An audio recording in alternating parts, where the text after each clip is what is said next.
পণ্যের ওজনের পরিবর্তে পণ্য বহনকারী ট্রাকের চাকার সংখ্যার উপর শুল্ক পরিশোধের কারণে বেনাপোল বন্দর দিয়ে কমেছে ফল আমদানি।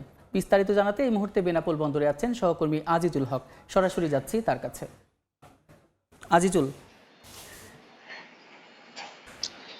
ভারত থেকে বিভিন্ন ধরনের ফল, সবজি বা মাছ আমদানির ক্ষেত্রে আগে এই সমস্ত পণ্যের ওজনের উপরে শুল্ক আদায় করা হতো। তবে 2024 সালের 23শে জুলাই জাতীয় রাজস্ব বোর্ড এনবিআর এই শুল্ক আদায়ের ক্ষেত্রে নতুন নিয়ম নির্ধারণ করে। অর্থাৎ ভারত থেকে আমদানিকৃত পণ্যবাহী ট্রাকে চাকার উপরে বেঁধে দেওয়া হয় যে শুল্ক আদায়ের পরিমাণ।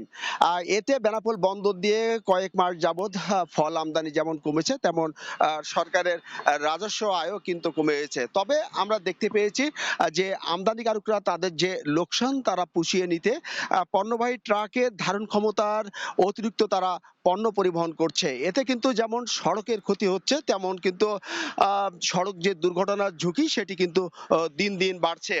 আমরা যে রাজস্ব বোর্ডের এনবিআর পরিসংখ্যান মতে যেটি দেখতে পেয়েছি, তাতে 3টি স্ল্যাবে কিন্তু এই শুল্ক আদায়ের নিয়ম নির্ধারণ করা হয়। এতে তৃতীয় স্ল্যাবে আমরা দেখতে পেয়েছি যে আনার বা আমদানির ক্ষেত্রে 6 চাকার ট্রাকে বাধ্যতামূলক 23 টনের ডিউটি পরিশোধ করতে হবে এবং 10 চাকার ট্রাকে 26 টনের, 12 চাকার ট্রাকে 27 টনের, 14 চাকার ট্রাকে 28 টনের এবং 16 চাকার ঊর্ধ্বে যে সমস্ত পণ্যবাহী ট্রাকে এই সমস্ত ফল বা সবজি আমদানি হবে, তাতে কিন্তু 29 মেট্রিক টনের শুল্ক পরিশোধ করতে হবে।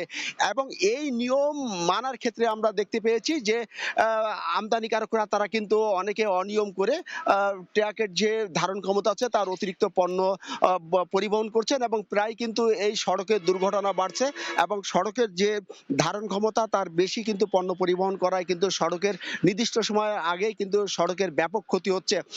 তবে ব্যবসায়ীরা বলছেন ঠিক রোজার আগে একদিকে 10% শুল্ক বৃদ্ধি এবং এই স্ল্যাব সিস্টেমে আমদানি পণ্যের শুল্ক আদায়ের ক্ষেত্রে তারা কিন্তু ক্ষতির মুখে পড়ছেন, যার কারণে অনেক আমদানিকারকরা কিন্তু বেনাপোল এই স্থলবন্দর দিয়ে কিন্তু ফল আমদানি বা সবজি আমদানি কমিয়েছেন।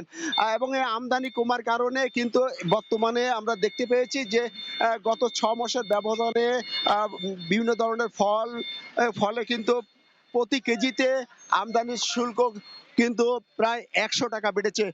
তো এই ছিল বেনাপোল স্থলবন্দর দিয়ে যে স্ল্যাব সিস্টেমে ট্রাকের চাকার অনুপাতে যে আমদানি শুল্ক আদায়ের কারণে যে বেনাপোল বন্দর দিয়ে আমদানি কমেছে তার সর্বশেষ।